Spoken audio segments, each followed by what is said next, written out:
नमस्कार, मैं कमलेश कुमार राय। फितरती करतूतों के लिए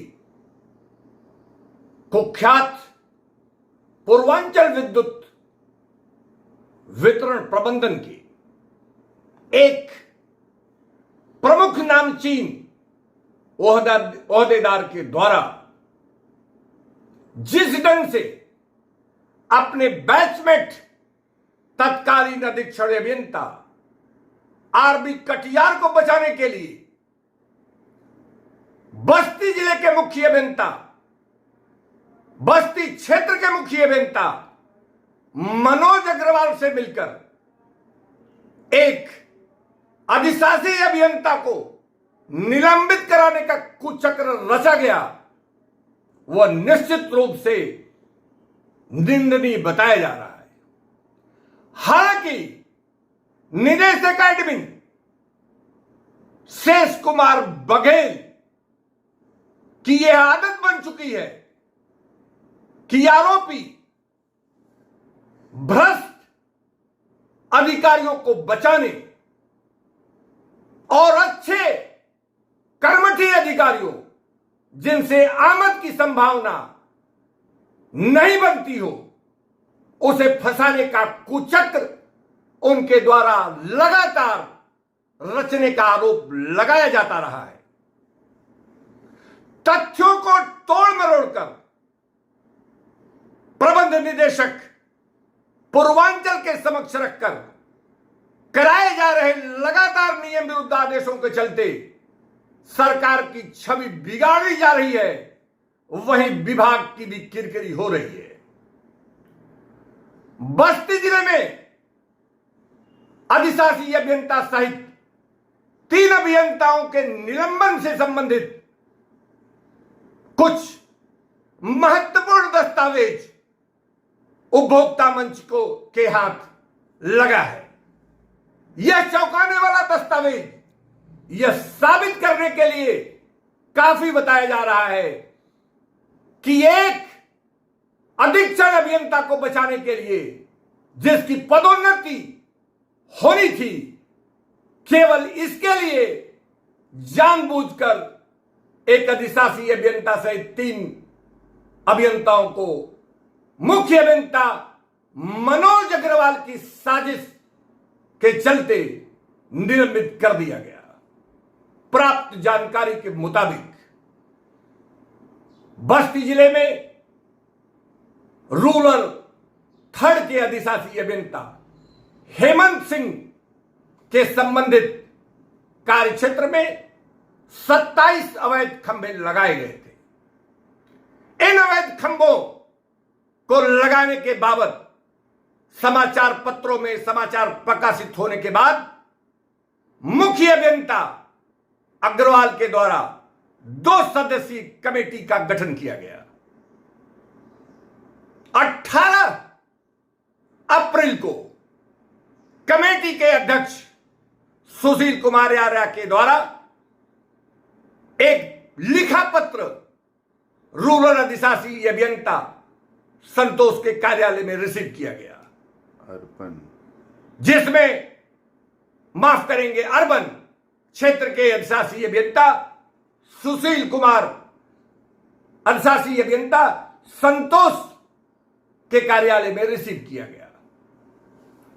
अधिशासी अभियंता से 3 दिन के अंदर अपना जांच रिपोर्ट के तहत जवाब देने के लिए निर्देशित किया गया था। यानी 21 अप्रैल तक का समय था जिस पर अधिशासी अभियंता को समय दे देना आवश्यक था। अधिशासी अभियंता संतोष के द्वारा 20 अप्रैल को यानी निश्चित समय सीमा से 1 दिन पूर्व ही अधीक्षण अभियंता सेकेंडरी वर्ष जो जांच समिति के अध्यक्ष थे उनके कार्यालय में लगभग 7 बजे अपनी रिपोर्ट प्रस्तुत कर दी गई। लेकिन जानकारी के मुताबिक सुशील कुमार आर्या जो जांच समिति के अध्यक्ष थे, वह किसी आवश्यक कार्यवश संभवतः रुड़की में एक इंस्पेक्शन में उन्हें जाने की जरूरत थी, इसलिए 20 अप्रैल को दोपहर में ही उनके द्वारा शहर छोड़ दिया गया।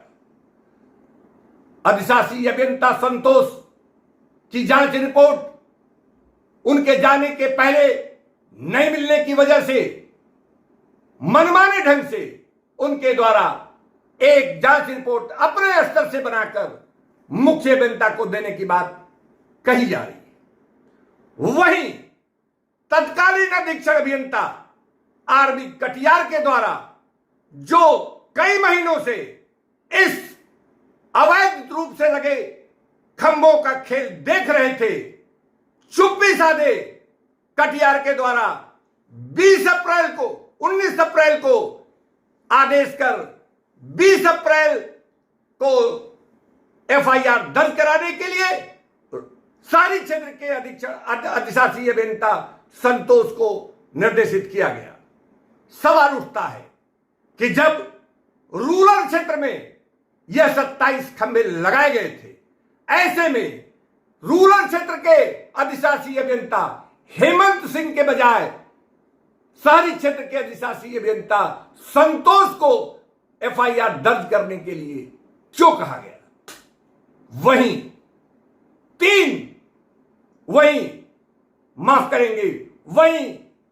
7 मई को मुख्य अभियंता मनोज अग्रवाल के द्वारा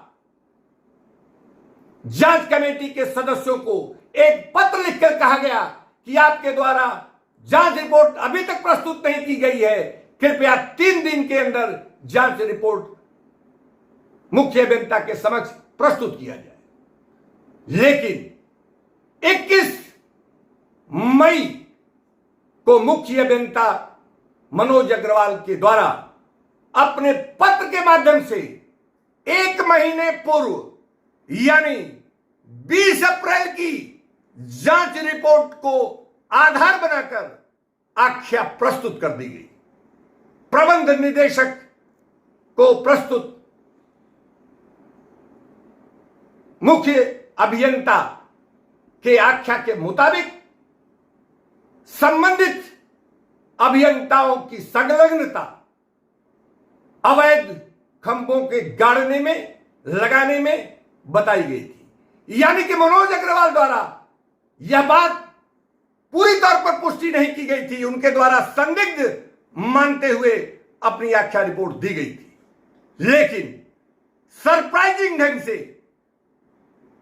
प्रबंध निदेशक कार्यालय के प्रशासनिक महकमे के द्वारा इसे सिद्ध मानते हुए संलग्नता या शामिल होने की बात जांच रिपोर्ट के विपरीत जिसमें संलग्नता बताई गई थी, डायरेक्टर एडमिन सहित अधिकारियों द्वारा इसे सिद्ध मान लिया गया कि वो संबंधित अभियंता इस कार्य में शामिल थे, यह सिद्ध पाया जाता है। और इसी आधार पर 25 मई को संबंधित अधिकारियों को निलंबित कर दिया गया।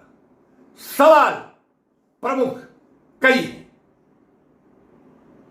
सवाल यह है कि जब 20 अप्रैल को मुख्य अभियंता को जांच रिपोर्ट दे दी गई थी, ऐसे में 7 मई को उनके द्वारा यह पत्र लिखना कि उनको जांच रिपोर्ट नहीं मिली है, इसके पीछे का मकसद क्या है?